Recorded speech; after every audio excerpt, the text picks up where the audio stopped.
Here we go, we go, we go, and let the roller coaster ride begin. Here we go, we go, we go. Already told you I won't let you in. Same old story of my life. You run, but I need you in my life. Hey guys, this is Remy and welcome back to my channel. If you're new to my channel, welcome. Today I'm doing this conversion of an old sari into a lehenga part 2 because I've already done this video, this kind of video before, and you guys really liked it and you guys wanted it wanted more styles, more blouse styles, more skirt styles. So, and also the dupatta, or how I did my dupatta on the previous video, you guys were asking a lot. So I thought let's just do it all together, all three things combined for one video. And yeah, that's it. For the blouse, obviously I had to get a fabric as well as the inside piece, but you can also use a pallu of some other sari that you might have cut out and might have used for some DIY. So you can use that part for the pallu part for the blouse if you can get it, because you will be because the pallu part will be enough for the blouse. And if you're using if you're making a sleeveless blouse like mine, for the skirt part I used my sari. My mom had this very plain sari and it's in some kind of silk fabric, and yeah, so it is in pure plain form. It only had a little border, but that's why I went with this look, like a plain without any borders look, and I just added this waist embroidery work on it. So yeah, that's what it is. You can do the same or you can do some other innovation and just repeat everything else. For the dupatta, of course, I had to get another fabric as well as a border for it. आपको ये video Hindi में देखना हो तो उसके लिए आपको link आपको डिस्क्रिप्शन बॉक्स में मिल जाएगा. अगर सर्च करना चाहते हैं तो आपको लिखना होगा द DIY गर्ल हिंदी, और ऐसा दिखता है मेरा चैनल और आप वहां जाके देख सकते हैं. यहाँ मैं हर एक इंग्लिश वीडियो हिंदी में कन्वर्ट करके डालती हूँ, तो मेक श्योर कि आप वहां सब्सक्राइब कर लें. Guys, the giveaway winner for my previous giveaway that I held on like about 2 weeks ago, the winner will be in the description box below, so make sure that you check the description box for the name of the winner from the previous giveaway. And also do give me your address in the email. Do not post it anywhere public, just DM me on my Instagram page and I'll send you a gift to you. And yeah, also guys, happy new year. I totally forgot that. Happy new year guys. I hope your new year brings you a lot of happiness and success. So now, without any further ado, let's get started. For this, I'm using this plain silk sari of 5 meters, then lining for the same of about 5 meters and one zipper of the same color. Then for the top, I'm using this net fabric in floral print of about 1 meter and lining for the same of about 1 meter. Now for the dupatta, I'm using this net fabric of 2.5 meters and a border lace for the same. Now let's start with the skirt. First, let me explain the folding in this piece of paper. Suppose this is your sari of 5 meters. Fold it once like this and then fold it one more time like this, such that you have 2 open edges and 1 fold on one side and 2 folds on the other. So just fold your sari the same way. Once folded, here on left side, I have kept the side which has 2 folds, and I'll be marking the waist measurement here. So for that, take your waist measurement where your skirt will begin. In my case, it is 32.5, and yes, I have put on some weight sadly, so don't judge. Then add 2 inches to it for the seam allowance. And then divide it with 6.28, which is the formula to get the radius of a circle. So just divide it with 6.28 and don't worry about how I got 6.28. In my case, it's 34.5 divided by 6.28, which is 5.5 approx. Then using a measuring tape, mark 5.5 in a curved line by keeping the measuring tape on the corner top point like I'm doing. Once marked, join the points, and then for the length of the skirt, either keep your measuring tape on the just made curve and mark the length, or you can add the length you need to the 5.5 inch we just marked and keep the measuring tape on top corner again to get a proper circle. In my case, the length I need is 43 in total minus 2 inch of waistband, so the total length we want in this fabric would be 41 inches. So if I add 5.5 inches to it, I will get 46.5, and then I can mark easily 46.5 inch by keeping the measuring tape on the top corner and mark the length again in a curved line like we did for the waist. See, I've marked the length curve as well, and for that I kept the tape here and marked 46.5 inch here, and then I kept marking. Now just cut these two curves. Once cut, this is how it will be, and you will get a semicircle shape if you open the fold, and you should get two such semicircles to make full circle. Now cut the lining fabric the exact same way, and then take the one side of saree fabric like so, and draw a 1 inch wide line and stitch over it and close one side completely. Repeat the same with the lining fabric, and then on the other open side bring in your zipper and see how much you want to put in, and then mark the ending of the zipper and stitch a loose stitch where the zipper will be, and below that mark stitch a regular tight stitch, and repeat the same with the inside pieces. Once that is done, keep the saree skirt right side out and then the inside part wrong side out, and put it inside the saree skirt like so that the saree skirt's wrong side is facing the wrong side of the inside part like I'm showing you here. And then pin the waist of both the saree and the inside piece and start stitching from one side of the zipper seam and end at the other. Then once that is done, open up the loose stitch we did where our zipper will be, and once ripped open, place your zipper and pin it there and stitch over it. Once stitched, this is how it will be.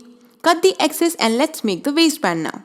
Now I have taken the leftover saree fabric and folded just a bit to get 3-inch width. And take your waist size and divide it in half. So mine was 32.5, so half of it would be 16.25. So I just round off, marked 17 inches, which includes seam allowance, and cut it out. See, this is how it will look once opened. Now fold it one more time like shown and mark a point on top like at about 0.5 inch mark inside, and cut a slant line like this so that the waistband hugs your body nicely. Now this is your back waistband, so for the front cut the exact same shape but extend the length by about 2.5 inches to make a front flap so that you can attach hooks. Now I'm taking this thin buckram, also known as interfacing, and cut the same shape as waistbands, both front and back, and then just place the buckram inside the waistband and iron over its non-sticky side so that it sticks to the fabric from its sticky side. Once done, this is how they will look. Now let's just join them together from their one sides like I'm doing here. One stitch, this is how it will look.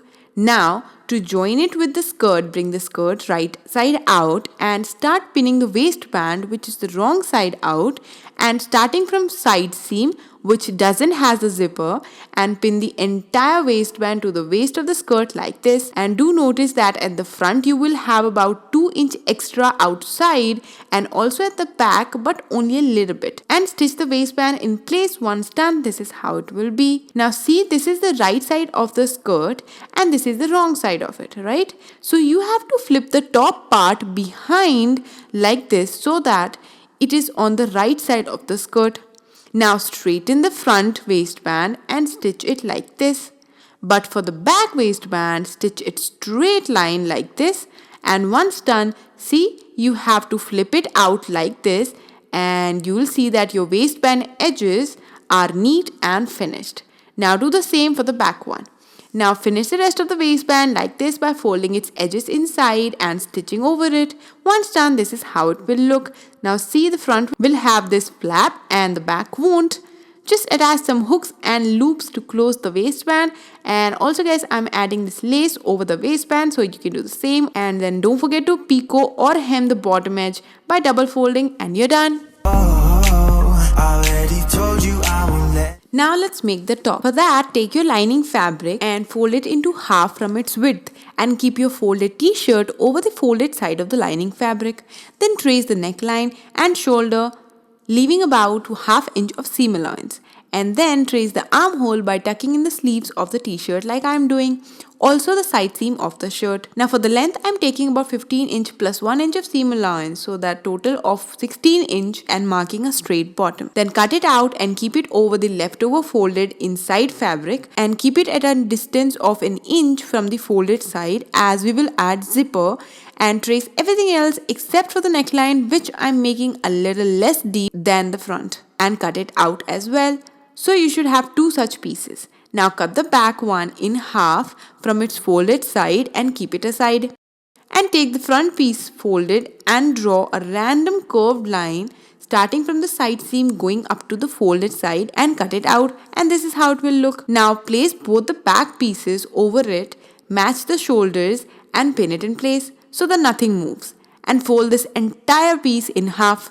Then on the shoulder, I'm marking about 2 points from both ends of about 1.5 inch going in like shown. And then from their midpoint, I'm drawing a straight line of 5.5 inch length going towards the bust. Join all the 3 marks into a triangle and cut it out, leaving half inch of seam allowance.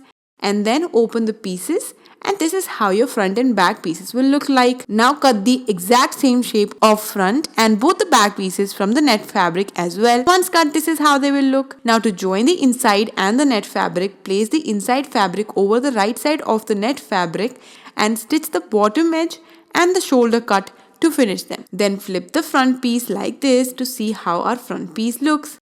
Once that is done, do a top stitch over the inside fabric so that it makes it less fluffy and it stays stable. Once done, this is how it will look. Now repeat the same steps for the back 2 pieces as well. And once those are done, just bring out the zipper for the back pieces and fold the edges of the back pieces inside by half an inch and pin it over the zipper completely. Pin the zipper with back pieces, and this is how it should look, and then just stitch it in place. Once done, cut the excess zipper and hem the neckline and the armhole of both front and back. Once that is done, place both the pieces right sides together and stitch the shoulders together along with the side seams, and that's it, your top is done. Here we go. Now for the dupatta, place it wrong side out and place your lace right side out over the edges. Now mine is a cutout lace, so I'm gonna place it half over the fabric and half out. But if you use a regular border, just place it over the fabric only and not out of it, and stitch near the edge, leaving about half an inch of seam allowance. Now in my case, I'm keeping it this way and stitching over the center part. But when you reach at a corner of a dupatta, just twist the lace while stitching like I'm doing, and that's it. When you reach at the end of the dupatta from where you actually started, just overlap the lace and cut a slant line like this and stitch till where the underneath lace begins. Now see, once that is done, flip the side from where we started the lace, and you have to flip it so that it goes to the right side of the dupatta. And then see carefully, the slant cut lace is a little longer, so I'm cutting it down a little, and then you have to fold it in a little like this, and then fold it in a triangular like this, and then flip the lace back to the front side, that is the right side, like this, and stitch the corner we just made, and then just stitch the lace from the front side as well, which is over the net fabric. And then when you reach to the next corner, see, the lace will automatically start folding like this, and then you can stitch over it easily, and that's it, and then your dupatta will be done. We go.